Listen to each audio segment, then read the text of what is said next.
हरियाणा को लेकर बहुत सारे नोटिफिकेशन से रिलेटेड मैसेज मेरे पास आए। नोटिफिकेशन कब तक, नोटिफिकेशन कब तक। लेकिन यहां एक और बात सामने आती है कि ऑप्शनल हटेगा या नहीं हटेगा।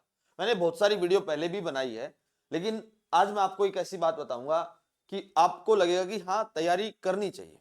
Hello friends, welcome to Vidyarath. Vidyarath के इस प्लेटफॉर्म पर आप सभी का स्वागत है। नोटिफिकेशन के रिगार्डिंग हमारे पास बहुत सारी बातें हैं। देखो, जो नोटिफिकेशन का एक साइकिल है वो दिसंबर के महीने में आता है और फरवरी मार्च तक आपका मेंस प्रीलिम्स हो जाता है। ठीक है, ये एक हमेशा से साइकिल रहा है। पिछले जितने भी आप पेपर देखोगे तो वो एक साइकिल रहा है। तो ये उम्मीद है कि जो दिसंबर के अंदर नोटिफिकेशन आपको देखने को मिलेगा। लेकिन यहां मैं एक बात बताता हूं, नोटिफिकेशन आने के बाद आप क्या कर लोगे।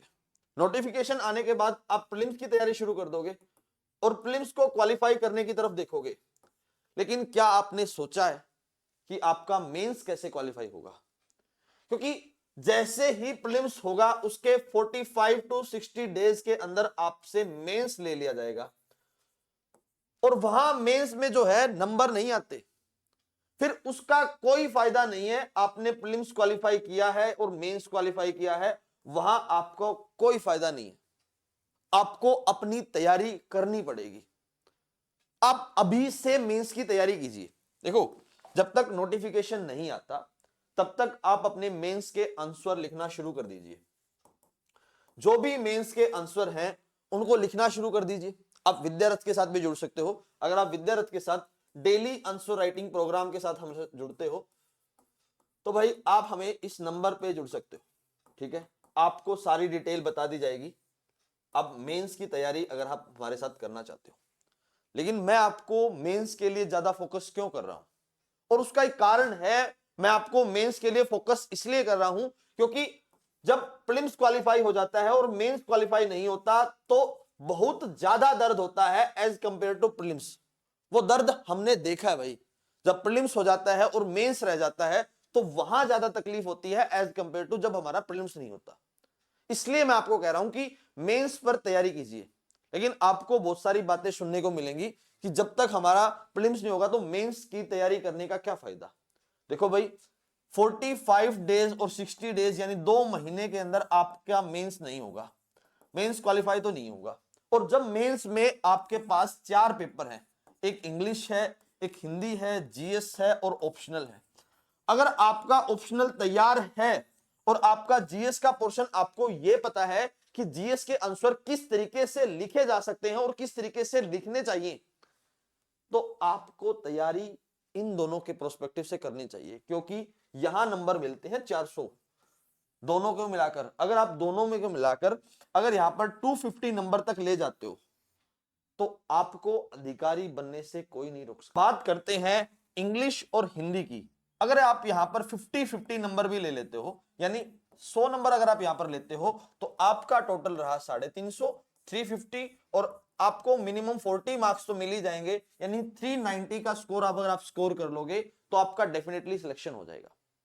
लेकिन आप लोगों के मन में तो आज तक प्रीलिम्स ही बैठा है। बहुत सारे बच्चे तो ऐसे हैं क्योंकि आज तक उनका प्रीलिम्स नहीं निकला, जिस वजह से परेशान है। बहुत सारे बच्चे हैं कि उनका मेंस नहीं निकला। तो भाई, मेंस उतना ही जरूरी है जितना प्रीलिम्स जरूरी है। इसलिए मैं आपके साथ इस बात पर फोकस कर रहा हूं कि आप मेंस की तैयारी शुरू कर दीजिए। एटलीस्ट जब तक आप मेंस की तैयारी करते रहिए जब तक नोटिफिकेशन नहीं आता। अब उस नोटिफिकेशन में समय 2 महीने का लगे, 15 दिन का लगे, 10 दिन का लगे, या फिर नोटिफिकेशन कल ही आ जाए, लेकिन आप मेंस पर फोकस करिए। जब तक नोटिफिकेशन नहीं आएगा जब तक आप मेंस पर तैयार करते रहिए। क्योंकि यहां जो पेपर आपसे पूछा जाता है ना, उसमें आपसे डेप्थ के सवाल पूछे जाते हैं। उस डेप्थ के जब सवाल आप पूछे जाते हैं ना, तो वो सारी चीजें मैटर करती हैं। आप लोगों ने देखा होगा कि जो असिस्टेंट प्रोफेसर इंग्लिश का एक एग्जाम था हरियाणा के अंदर ही, और 613 पोस्ट है टोटल, और उसमें से सिर्फ और सिर्फ 151 के करीब जो कैंडिडेट हैं वो मेंस क्वालिफाई कर पाए। क्या पूरे हरियाणा में सिर्फ और सिर्फ इतने ही बच्चे हैं जो मेंस अच्छे से, यानी इतने ही बच्चे मिले कि मेंस वो उनके अकॉर्डिंग लिख पाए? कभी आपके साथ भी ये सब बातें ना हो जाएं, इसलिए मैं आपसे कह रहा हूं कि आप मेंस पर तैयारी कीजिए। जब तक आप डीप में जाकर अपने सवालों को नहीं लिखोगे, क्योंकि सबसे बड़ी प्रॉब्लम क्या है, एक तो पेपर कंप्लीट नहीं होता, दूसरा अगर पेपर कंप्लीट भी हो जाए उसके अंदर वो क्वालिटी नहीं आती। आपको ये दोनों मेंटेन करनी पड़ेगी, आपको पेपर कंप्लीट भी करना पड़ेगा, उसके अंदर क्वालिटी भी लिखनी पड़ेगी। लेकिन ये सब जो बातें हैं ना, ये 30 डेज 40 डेज 60 डेज का काम नहीं है, आपको इस पर लगातार काम करना पड़ेगा। अगर आप आज से तैयारी करोगे ना, तब जाकर आपका मेंस निकलेगा। लेकिन ये बात आपको कोई नहीं समझाएगा। आपको पता क्या कहेंगे लोग कि आप एक बार प्रीलिम्स के अंदर बेसिक कवर कर लीजिए, उसके बाद आप मेंस लिखना शुरू कर दीजिए। नहीं, आप अभी से तैयारी शुरू कर दीजिए, अभी से क्वेश्चन लिखना प्रैक्टिस करिए, ताकि वो स्पीड तो बने। देखो सबसे बड़ा मैटर क्या करता है, स्पीड। अगर आपकी स्पीड ही नहीं होगी तो पेपर ही नहीं पूरा होगा, तो भी कोई फायदा नहीं। इसलिए मैं लगातार जो है ना आपको इस बात के लिए अवेयर कर रहा हूं कि आप अपने मेंस पर फोकस कीजिए। अब टीओ का एग्जाम देख लीजिए, अब तक कोई नोटिफिकेशन नहीं आया, लेकिन जिस दिन नोटिफिकेशन आएगा तो 15 डेज का आपको समय दिया जाएगा सिर्फ। फिर आप कैसे तैयारी करोगे? वहां तो आपको 10 क्वेश्चन ही लिखने हैं, यहां तो आपको 20 क्वेश्चन लिखने हैं मेंस में, जीएस में। अगर बाय द चांस मान लीजिए दूसरा पेपर इंक्लूड हो जाता है, तो वहां भी आपको 20 क्वेश्चन लिखने को मिलेंगे। तो अपने जो तैयारी है उसको इसी हिसाब से फोकस कीजिए, ताकि आप मैक्सिमम मार्क्स गेन कर पाए। क्योंकि जो बच्चा मैक्सिमम मार्क्स गेन करेगा वही अधिकारी बनेगा। एक और बात मैं आपको बताता हूं, ठीक है?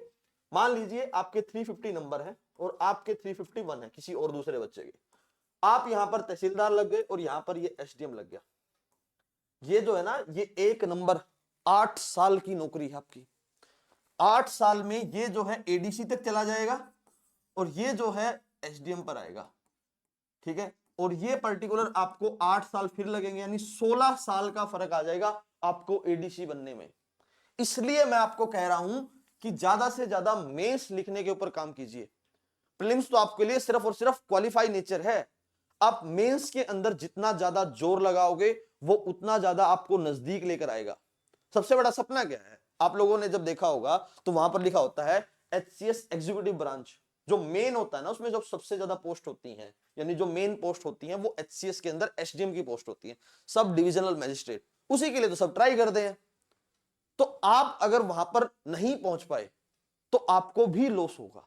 इसलिए मैं आपको कह रहा हूं कि मेंस पर फोकस कीजिए। अगर आप विद्यारथ के साथ प्रीलिम्स और मेंस की तैयारी करना चाहते हो तो जो हमारा जो नंबर है, आप हमें इस पर संपर्क कर सकते हो, ताकि आप अधिकारी बन पाए। देखो हमारा सपना है आप लोगों को अधिकारी बनाने का, और अधिकारी बनाने के लिए आप जी तोड़ मेहनत कीजिए। आपको वो सारी चीजें मिलेंगी, वो सारी गाइडेंस मिलेंगी, ताकि आप अधिकारी बन पाए।